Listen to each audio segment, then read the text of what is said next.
ఏది ఏమైనా అంతా ప్రజల్లో ఉండాలా, చిన్న సమస్య వచ్చినా ప్రజల్లోకి పోవాలా. ఇదిగో ఇట్లాగే ఉంది ఇప్పుడు అన్ని పార్టీల్లో పరిస్థితి. ఏం చేసినా చేయకపోయినా లీడర్లంతా ప్రజల్లోనే ఉండాలా, అట్లాంటి వాళ్ళకే సీట్ అయినా చోటైనా అని గట్టిగా చెప్పేస్తున్నారు పార్టీ పెద్దలు. అందుకే లీడర్లంతా ఇప్పుడు జనాల్లోనే ఉంటున్నారు. ఏదో ఓ ప్రోగ్రాం పెట్టుకొని అస్తమానం ప్రజల్లో తిరుగుతూ ఉన్నారు. చివరికి ముఖ్యమంత్రి కూడా ప్రజల్ని కలిసేదానికి వారానికి ఓ రోజు పెట్టుకున్నారు. ఎంత మీటింగులతోని బిజీగా ఉన్న సీఎం బాబు సారు వారానికో దినం పార్టీ ఆఫీసుకు పోవుడు మాత్రం యామార్తలేడు. ఇదివరకు ఓసారి అట్లా యామారినందుకే పబ్లిక్ పరిశాన్ చేసిండ్రు కాబట్టి ఈగ ఇప్పుడు సారు ఎవ్వలను నారాజు చేస్తలేడు.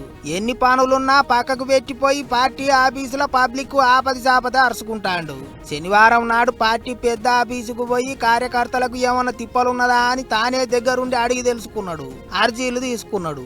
అటెనక పార్టీ లీడర్లను కూసబెట్టుకొని మాట ముచ్చట చేసిండాట. ఈ నడుమ నడిచిన లొల్లులు మీటింగులు అన్ని తీర్ల మాట్లాడుకున్నారట. అన్నిటికి మించి ప్యాన్ పార్టీ వాళ్ళు అవోటి ఓటి లేని ముచ్చట్లు చెప్తుంటే సైకిల్ పార్టీ వాళ్ళు చెప్పున మైకుల ముంగటికి వస్తలేరట. అందుకే లీడర్లంతా ఏం చేస్తాన్రు అన్నట్టు గరమైందట సారు.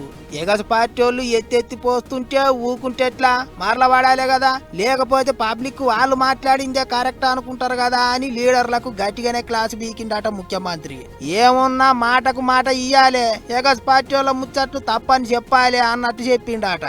అంతేకాదు ఒకరిద్దరు ఎమ్మెల్యేలు ఎట్టబడితే అట్లా మాట్లాడుకుంటా అందరిని ఆగం పట్టిస్తాను అన్నట్టు కూడా బాబు సార్కు కంప్లైంట్ చేసిరట కొంతమంది.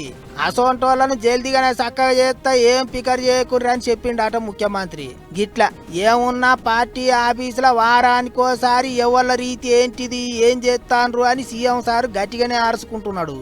తప్పు చేస్తే తానామానా తేడా లేదని గట్టిగానే చెప్తున్నాడట. మరి ఇక ఏమవుతుందో చూడాలి ముందు ముందు.